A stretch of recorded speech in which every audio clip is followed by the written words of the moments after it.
नमस्कार दोस्तों। आज का केस स्टडी हमारा एक्सिस बैंक लिमिटेड के ऊपर है। हम इस बैंक का कंप्लीट फंडामेंटल एनालिसिस करेंगे। तो ये एक्सिस बैंक लिमिटेड 1993 में इस्टेब्लिश हुआ था और 1993 से 2007 तक ये यूटीआई बैंक नाम से ऑपरेट हो रहा था। तो ये जो कंपनी है Indian banking and financial service provide करता है, जिसका हेडक्वार्टर आपका मुंबई महाराष्ट्र में है।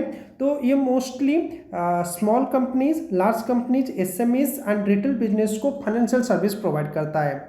तो ये जो कंपनी है ये बोथ एनएससी एंड बीएससी में लिस्टेड है। इसके साथ साथ एलएससी में भी ये लिस्टेड है और ये बीएससी सेंसेक्स का और एनएससी निफ्टी 50 का भी कंस्टिट्यूएंट है। तो ये 3 दिसंबर 1993 को इस्टेब्लिश हुआ था और इसका अभी भी इसका हेडक्वार्टर मुंबई महाराष्ट्र में ही है। तो आज पर 2021 ये जो बैंक है ये 4594 लोकेशन में ऑपरेट कर रही है। मिस्टर अमिताभ चौधरी इसके मैनेजिंग डायरेक्टर एंड सीईओ है। श्री राकेश मखीजा इसके चेयरपर्सन है। तो ये जो कंपनी है mostly banking, commodities, credit card, equities trading, investment management, mortgage loans, mutual fund, private equity, risk management, wealth management, asset management में काम करता है। तो 2022 के रिकॉर्ड के हिसाब से इस कंपनी का टोटल रेवेन्यू 86,114 करोड़ का है। ऑपरेटिंग इनकम 26,746 करोड़ का है। नेट इनकम 14,162 करोड़ का है। टोटल एसेट इस कंपनी का 11,95,528 करोड़ का है। इसका जो टोटल इक्विटी वो 1,17,495 करोड़ का है। तो इसका जो ओनरशिप है वो 9.19% लाइफ इंश्योरेंस कॉर्पोरेशन जो कि LIC के पास है। 4.68% इसका specified undertaking of unit trust of India के पास है। इसका 1.15% general insurance corporation of India के पास है। 0.74% the new India assurance company limited के पास है। आज पर 2021 इस कंपनी में 78,300 एम्प्लॉयज काम कर रहे हैं। तो इसके जो सब्सिडरीज वो Axis asset management company limited है, Axis mutual fund trustee limited है, एक्सिस कैपिटल लिमिटेड है, एक्सिस फाइनेंस लिमिटेड है, Axis securities limited, A TReDS limited, Axis bank UK limited, Axis trustee service limited, Freecharge, इसका SLS solutions private limited, Axis private equity limited. तो देखा जाए तो ये जो बैंक है अपना बिजनेस को डाइवर्सिफाई करके रखा है। बहुत ही अच्छी बात है इन्वेस्टमेंट पर्पज के लिए। तो इसका जो कैपिटल रेशियो वो 9.35% है आज पर दिसंबर 2019। तो चलिए इसका अभी फाइनेंशियल के बारे में डिटेल देख लेते हैं। तो ये जो कंपनी है इसका टोटल आपका मार्केट कैपिटल 2,61,460 करोड़ का है। तो इसका स्टॉक PE 14.2 है, ROC 5.15% है, ROE इसका 12.7% का है। इसका बुक वैल्यू 385 रुपीज़ है। ये 0.12% का डिविडेंड यील्ड किया है और इसका फेस वैल्यू 2 रुपीज़ है।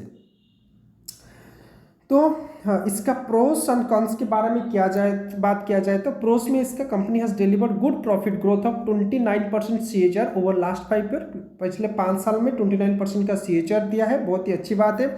और कॉन्स देखें तो company has low interest coverage ratio, company has deliver a poor sales growth 8.79% over past 5 year. ये परसेंटेज शायद कोविड की वजह से लो दिखा रहा है।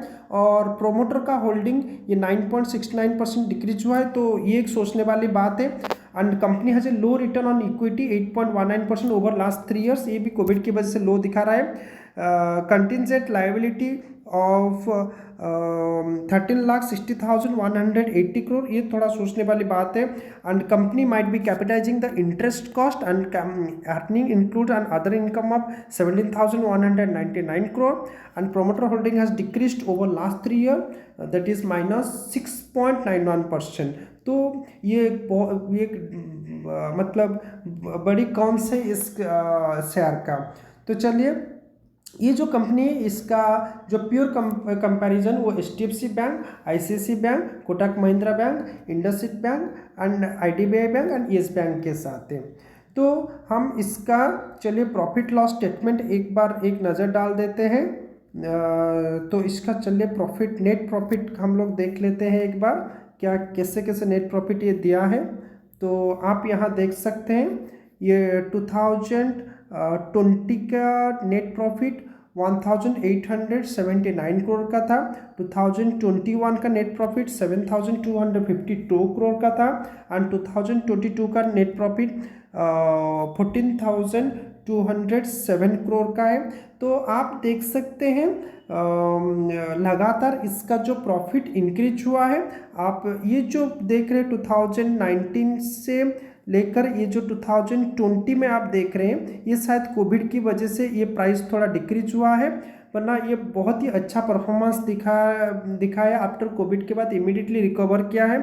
तो प्रॉफिट के हिसाब से देखा जाए तो बहुत अच्छा प्रॉफिट ये इस कंपनी ने बनाया।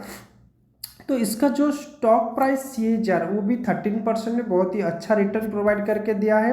हम लोग इसका देखेंगे चार्ट वैल्यू, तो इसका जो एसेट है टोटल एसेट उसके ऊपर एक नज़र डाल देते हैं। तो आप यहाँ देख सकते हैं 2020 में इसका जो एसेट वो 9,27,872 करोड़ का है एंड 2021 में इसका एसेट 10,01,005 करोड़ का है एंड 2022 में इसका जो एसेट 11,95,529 करोड़ का है। मतलब इसका जो एसेट है वो कंटिन्यूसली ग्रोथ ही कर रहा है, जो कि अच्छा सिंबल है इस कंपनी में इन्वेस्टमेंट करने के लिए। तो चलिए इसका हम लोग एक बार शेयर होल्डिंग पैटर्न देख लेते हैं। तो आप देख सकते हैं इसमें जो प्रोमोटर का होल्डिंग आप यहाँ पर देख सकते हैं, ये जो प्रोमोटर का होल्डिंग या 2020 से अगर हम लोग देखेंगे तो ये 13 था, अभी 2021 मार्च में भी 13.58। तो ये इसमें एक आप डिक्रीज वैल्यू देख पा रहे होंगे, तो जो कि अच्छा सिंबल नहीं है। तो अभी फ़िलहाल 9.69% का प्रोमोटर का इसमें होल्डिंग है, जो कि अच्छी बात नहीं है। और यहाँ और बाकी FIS का बहुत ही अच्छा होल्डिंग बना के रखा है FIS ने, ये 46.12% का। DISP भी अच्छा होल्डिंग 32.26% का शेयर होल्डिंग पैटर्न इसका है और पब्लिक के पास इसका 11.95% का होल्डिंग है।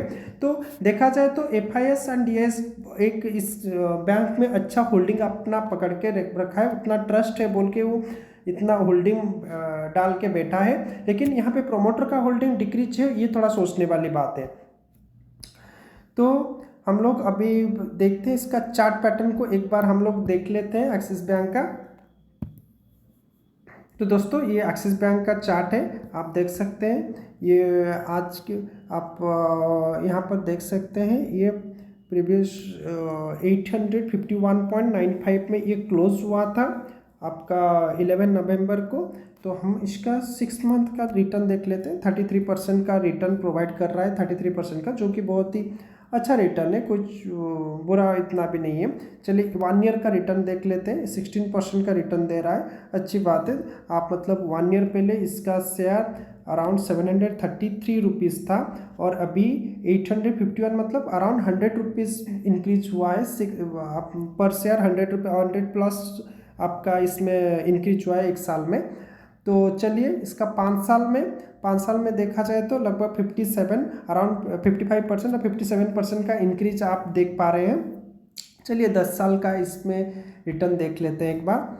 तो आप देख सकते हैं 2012 को थोड़ा शिफ्ट करते हैं, तो आप देख सकते हैं यहाँ पर 243 रुपीज़ था तो 2 नवंबर मंथ 2012 में, और आज के डेट में आपको ये दिखा रहा है आपका 851 रुपीज़। आप यहाँ देख सकते हैं ये जो प्राइस 2 नवंबर में 243 रुपीज़ था, और यहाँ पर आज के डेट में आपका 851 रुपीज़ दिखा रहा है। तो अराउंड देखा जाए तो 600 रुपीज़ का यहाँ पे 10 साल में पर शेयर 600 रुपीज़ का इंक्रीमेंट हुआ है, जो कि अच्छा रिटर्न है, कोई बुरी रिटर्न नहीं है। तो दोस्तों ये डिटेल एनालिसिस था आपका एक्सिस बैंक के बारे में। तो आप चाहें तो इसमें अपना कुछ स्टॉक डाल सकते हैं अपना पोर्टफोलियो में। इसका कुछ स्टॉक आप ऐड कर सकते हैं।